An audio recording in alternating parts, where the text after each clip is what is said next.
by Justin Thomas, and we're at Stanwich Golf Club, excuse me. We're here for a City card outing.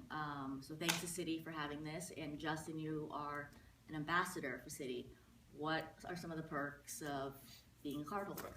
Yeah, it's been a great partnership so far. It's been a lot of fun, and yeah, it's awesome. It's you get a great package, and you can go to a lot of sporting events, music events, and especially PGA Tour events. So you'll often see the tents, and that I'll stop in, and unfortunately you have to look at my ugly mug in the tents a couple of times. But yeah, it has a lot of great perks. Cool. Okay, well, enough of the sponsor message. I'm kidding. So you had a pretty good day yesterday, 62. You jumped up to T3. Were you, I think you were a few groups ahead or behind Fear? Oh, I was way behind. Way behind Fear. Yeah. Were you watching what was going on? He was on 13 when I was teeing off. Oh, really? And yeah. Did you see what he was doing? Yes, absolutely. We were following along the whole day. Myself, my caddy, and Paul Tesori, Webb's caddy. Were you guys thinking he was going to do it? We're pulling for him, 100%. Yeah. We were trying to. Of course, I didn't think I was going to play well enough to where he would maybe potentially pass me, but that worked out well to clip him by one. But it was unbelievable. It was really cool to watch. Yeah, and then, I mean, I can't believe he was only one under the last 6 holes too, something like that. Yeah. Some of those, I mean, the 15th hole is gettable. And 13, he really it's kind of the meat of the golf course. Right. A lot of rounds are kind of turned around there, right. And it has been for me in the past where I've really kind of gotten taken advantage of that stretch of holes. But I heard he drove in the divot on 13, so he couldn't go for it. Yeah. And he had a really good putt I saw on 14 and 15 that just slipped out. So, but I'm sure he made his fair share as well. Oh yeah, and actually, I think I read something about you saying a few months ago that you thought there'd be a 58 on the PGA Tour within the next 5 years. You're a genius. Everyone's calling me dumb, but it's looking like a pretty good statement now. Yeah, I mean, do you see another one out there in the near future, or is it just yeah? So I mean, hard? it is extremely hard, yeah. but that's the kind of golf course you can do it. It's short. There wasn't really much wind, and the greens were pretty good in the morning, so it was obviously you have to play unbelievable and get a lot of things to go your way to shoot a score like that. But that being said, you get a par 70, you get a place that's gettable like that. It's you're gonna have some scares for sure. Yeah, on media day, me and Matt over there last year, we were the gross champions. Yeah, those are my bragging rights. There you go. It's a little thing. Yeah, little things that matter. Mm-hmm. So did you ever think you'd walk off at 62? Kind of feel like a hack a little bit, not a hack, but yeah, it was a different feeling. But I mean, it worked out well. I wasn't too worried about.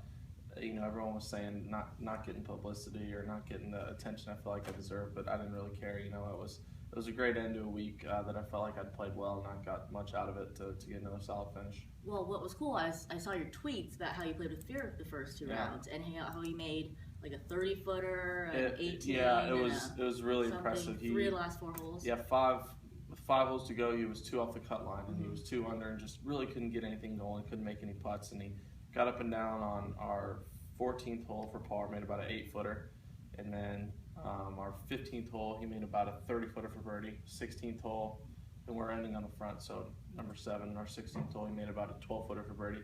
2 putted 8, and then got up and down, made about an 8-footer for par on 9. And I texted him last night, just telling him obviously good playing, and he was like, that putt on 9 was the biggest putt of the week. Really? If he doesn't make that, he doesn't make history. Wait, how far was it again? Sorry. It's about 8 feet. Oh, that's huge. Yeah. And then it was an exciting ending. Did you watch any of it then? Well, yeah, because I thought I may have a chance to be in the playoff. Yeah. I hung around a lot longer than I thought I was going to, which was a good thing. It's fine. You're just coming here, right? So exactly. It wasn't. It's a good problem to have. It's a lot better than packing up the stuff and leaving right away. Yeah, totally. And so, what was I gonna get to next? What grade would you give yourself this year, in terms of your grading your season? I'll give myself a B-.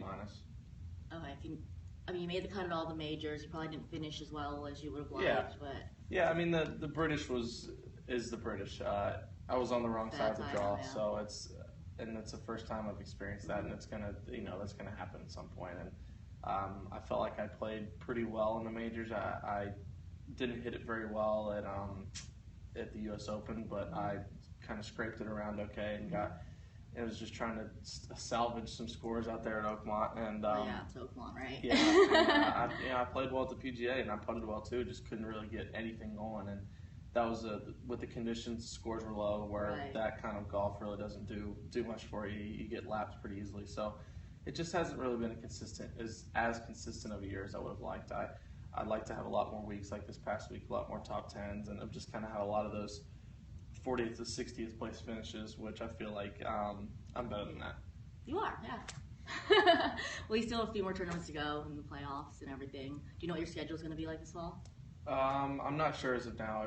It's a lot of stuff. Ryder Cup. Well, yeah, that's okay. Hopefully I'll hypothetical. If you're Davis Love III and the top 8 are set today already, who are your 4 captains' picks? I'm not in really a position to make those picks. Oh, just throw some names out there. Okay, you're not going to go there? I mean, there's no reason to say anything because it's not going to. I mean, obviously, I'd love to make that team, and I feel like I'm still in a spot where I can play well enough to play my way on that team, whether it's through points or getting a pick. But I'm not too worried about. I know that if I do what I need to do, and I make that team, then we're going to have a great team. And if I don't make the team, then it is what it is, and I'm going to be cheering those boys on. Of course. Who would you partner best with in 4 balls and foursomes? I don't know. I played a lot of golf with Jordan, played a lot of golf with Rickie. And Smiley. Yeah. I mean, I'd love to be partners with Phil. I mean, honestly, you can't really pick a bad partner. Yeah. I think the biggest thing with team golf is get someone that you know and you know their personality. I think you can't really try to match up games because everybody's so good that it's not that big of a difference. It's more, at least in the past in team events, I've always been paired up with like Patrick Rogers, and we get along really well. We know each other's games just as well as we know our own. So when we ask each other's questions, then it's easy for us to kind of say what feel like exactly. Yeah. Good chemistry. Yeah, because I've looked up on your Wikipedia page that you've been on 3 teams and been on 3 winning teams. So maybe you're what we need for the Ryder Cup this year. It looks like it's going to be a great matchup, and I really do hope you make it. And so you guys seem to be kind of, what's the word, fostering that fraternity brotherhood feel at the majors. You stayed with all those guys, 7 guys. I mean, they're all kind of in the mix or have made the team at the British. Yeah. What was that like? It was fun. Yeah, it was, especially being over there and just to be able to kind of come back to hang out. All of us kind of had different waves, so there was always at least a couple people in the house, and we were very fortunate to have a great chef that week, and he was cooking us some really good food because sometimes the eating in Scotland's it's a little different than what we're accustomed to here in America. So I'd say he was the MVP of the house that week for sure. I always say go for curry, go for Indian food. I would have that every day of the week. And who was and at the PGA, was you, Smiley, Rickie? I stayed in the hotel. Oh, you did? Why did it look like from your Snapchats that I was going over to hang out. Okay. So it was Rickie, Smiley. Just them. Just them two? Oh, okay. I saw a lot of Smiley playing the piano. How would you judge his piano playing skills? He can play one song, maybe 2. He said he just Googled it and looked it up. But, wow. Besides those 2 songs, I would say he's probably not very good. Yeah, because I just saw a lot of it on Rickie's Snapchat. Yeah. And who's, out of all those guys at the Open, is the best roommate? Who's the worst roommate? There's not really a best or a worst. You know what I mean. I don't know. We all get along really well. We all kind of had our separate parts of the house, so it's not like we could really see if anybody was messy or leaving stuff out. We had a good time. But tell me, who's the neatest? Who is the tidiest? No clue. No clue? Even like in the common areas, you don't know? No, because chef would usually pick our stuff up for us, so we didn't really have an opportunity to be too messy. Okay, and here's a fun one, or I'm not sure if I'm getting signals, but what's on your bucket list of courses that you'd like to play? I still haven't played Pine Valley. I'd love to play there. Shinnecock. I think like Friar's Head, a lot of those places. It's up here in the Northeast. There's a lot of really, really good golf, and you can take some fun trips. We're going to try to do that. I don't know when or who, but love to take some trips just up here in the Northeast and maybe like up in the Hamptons and just kind of go check out some spots. Yeah, there's just a few. I mean, National. Yeah, I played the Walker Cup. Oh, I was there. Yeah. Duh. Yeah. Yeah, I remember you. But that was all. I mean, I love that course. It's my favorite. But and lastly, okay, let's say you are on a boat with Jordan, Rickie, Smiley, the boat sinking. You're in a raft. Comment. I know where this is going. No comment. Oh, come on.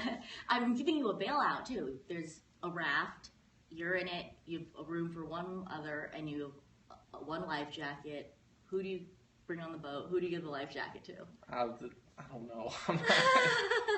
I don't know. We'd figure it out if for some reason it happened. Okay. I was going to say, your out would have been so-and-so could hold on to or they could share the life jacket. You know, we'll something. swim. Yeah. We'll swim as a team. Yeah, you guys seem like you swim a lot from what I see on Snapchat. Enough, I guess. And what's your favorite social media platform these days? Probably Instagram. I've always liked Instagram just because I enjoy pictures and I don't know. I feel like it's kind of a cool way to follow along with people. But I mean, Snapchat. I've obviously gotten into that quite a bit, and I think it's a cool way to kind of go for people to see our day-to-day stuff, and especially being with GoPro, like it's some pretty cool pictures I can take and videos and stuff like that, and action stuff. So that's kind of what I can put into my Instagram account. So it's I don't know. I enjoy them all. Yeah, no, I mean, I got into Snapchat after SV 2K16, and I love it. Yeah. And you and Rickie do a great job, and Smiley. I feel like more people, like when you guys at Oakmont were showing the rough and the conditions, that was really cool. Yeah, and that was kind of the thought. It's kind of the thought behind it, just for people to see more of behind the scenes stuff that they wouldn't usually see, just kind of our day-to-day things. Okay. Oh, and these days, do you get called Rickie Fowler's friend more or Jordan Spieth's friend? It probably depends on who's asking. I don't know. It's gotten better between both of them. I'm just joking around because I know you're tight with them and people were referring to you a lot as both of those. Last question. Thoughts on Rickie's haircut? I don't think it's very good. Have you told him that? Yeah. Cool. All right. Thanks so much for your time, Justin. Yeah, no problem. Thanks, guys.